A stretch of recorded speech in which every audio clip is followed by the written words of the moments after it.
A maior virada no cenário da mídia brasileira acaba de acontecer.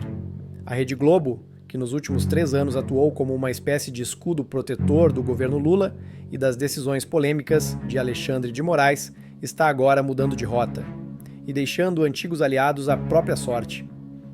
Nos bastidores da emissora, uma transformação editorial significativa está em curso. Nomes importantes estão sendo desligados e uma nova linha de cobertura começa a se desenhar, o que pode alterar profundamente o panorama político de 2026. Eu sou Lucas Gomes e o que você vai acompanhar agora é uma análise exclusiva sobre como o maior conglomerado de comunicação do país está abandonando o barco do lulismo e fazendo isso por puro cálculo estratégico, não por compromisso com o bom jornalismo. Vamos ser francos, o que estamos presenciando não é uma guinada ética rumo à imparcialidade, é sobrevivência pura. A Globo sempre teve um faro aguçado para o poder e já percebeu que o ambiente político e econômico está mudando. Com a popularidade do governo em queda livre, a economia claudicante e a comparação incômoda com os resultados do governo Milei na Argentina, a emissora entendeu que permanecer ao lado de um governo enfraquecido seria suicídio empresarial. Quando a Globo pula fora, é porque o fim está no radar. Mas antes de seguir com a análise, quero saber: de qual cidade e estado você está nos acompanhando? Escreva nos comentários e me diga também, você acredita que essa mudança da Globo é genuína ou apenas oportunismo? Nosso canal só existe graças ao apoio dos membros e das doações que nos permitem continuar independentes.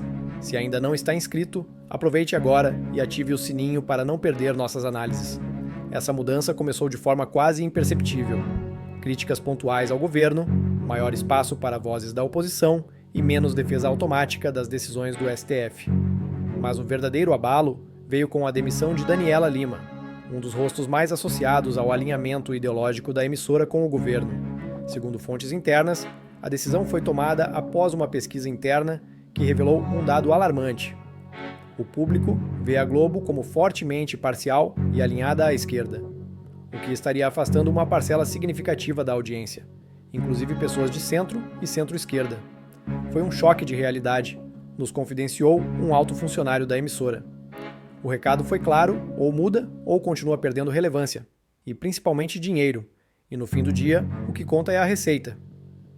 A Globo enfrenta quedas históricas de audiência, sufocada por concorrência de plataformas digitais, YouTube, streaming e redes sociais. A nova geração de consumidores não tolera mais ser tratada como espectadora passiva, e essa crise está corroendo a base de um império que antes parecia intocável. Um ponto pouco percebido, junto à saída de Daniela Lima, veio uma mudança no tom das reportagens sobre Alexandre de Moraes. O ministro, antes blindado e exaltado como defensor da democracia, agora começa a ser questionado. Uma fonte de dentro da redação nos contou que, em uma reunião recente, um editor afirmou: "Precisamos equilibrar a cobertura do STF. Não dá mais para parecer que estamos do lado deles o tempo todo." Essa nova abordagem não é coincidência. A Globo está atenta ao cenário internacional, com Trump possivelmente retornando ao poder nos Venezuela, Milei entregando resultados na Argentina e o avanço da direita em vários países.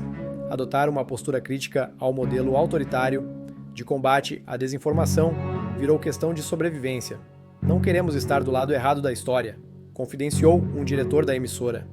Outro fator decisivo foram os dados econômicos e as pesquisas de opinião. O governo Lula tem enfrentado uma queda expressiva de aprovação. Em São Paulo, 55% da população reprova a gestão, segundo o levantamento da Paraná Pesquisas. E os números da economia só reforçam esse sentimento. Déficit fiscal de 240 bilhões de reais, mesmo com a arrecadação recorde, inflação ressurgindo, desemprego persistente e a velha fórmula de mais impostos como único plano de ação. Enquanto isso, a vizinha Argentina começa a colher frutos das reformas liberais de Javier Milei, que, aliás, foi amplamente ridicularizado pela mídia brasileira. A inflação argentina despencou, o déficit foi zerado e há sinais claros de recuperação. Isso desmonta a narrativa intervencionista que a Globo tanto ajudou a propagar. Os dados da Argentina são irrefutáveis, disse um economista que assessora grandes empresas, inclusive a Globo. Não dá mais para ignorar que a abordagem liberal está funcionando por lá. Essa mudança editorial da Globo provocou reações fortes nos bastidores de Brasília. Segundo uma fonte próxima ao Planalto, o presidente Lula ficou furioso com a demissão de Daniela Lima e com a nova orientação da cobertura. Ele se sente traído, disse o assessor. E no STF, o desconforto também é visível. Alexandre de Moraes percebe que essa mudança editorial da Globo provocou reações fortes nos bastidores de Brasília. Segundo uma fonte próxima ao Planalto, o presidente Lula ficou furioso com a demissão de Daniela Lima e com a nova orientação da cobertura. Ele se sente traído, disse o assessor. E no STF, o desconforto também é visível. Alexandre de Moraes percebe que, sem a blindagem da grande mídia, suas decisões passam a ser mais questionadas. Um exemplo claro, o bloqueio da rede social X no Brasil. A cobertura da Globo surpreendeu por ser mais equilibrada, incluindo críticas e repercussões internacionais negativas, algo impensável meses atrás. Dentro da emissora, a nova diretriz é clara: ouvir mais lados, questionar mais, evitar parecer porta-voz do governo ou do Supremo. Mas não se iluda, isso não é fruto de uma epifania jornalística, é cálculo empresarial. Um consultor de comunicação resumiu bem. Isso é o que chamamos de hedge político. A Globo está se protegendo para qualquer cenário em 2026. Se a direita vencer, vão dizer que mudaram. Se a esquerda continuar, podem voltar atrás. Os sinais dessa virada estão por toda parte.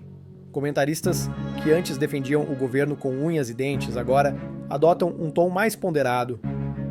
Personagens da oposição começam a aparecer com mais frequência. Temas antes ignorados, como as críticas à censura ou as comparações com a Argentina, voltaram à pauta. A entrevista com o senador Flávio Bolsonaro ou a cobertura mais justa das manifestações conservadoras são exemplos dessa nova postura. Segundo um editor de um dos principais telejornais, a ordem é parecer mais equilibrado, não porque acreditamos nisso, mas porque nossa sobrevivência depende disso. A Globo vem perdendo mais que audiência, está perdendo receita publicitária. Anunciantes estão migrando para o digital, influenciadores e mídias independentes. O modelo de ser a voz do Brasil está em colapso.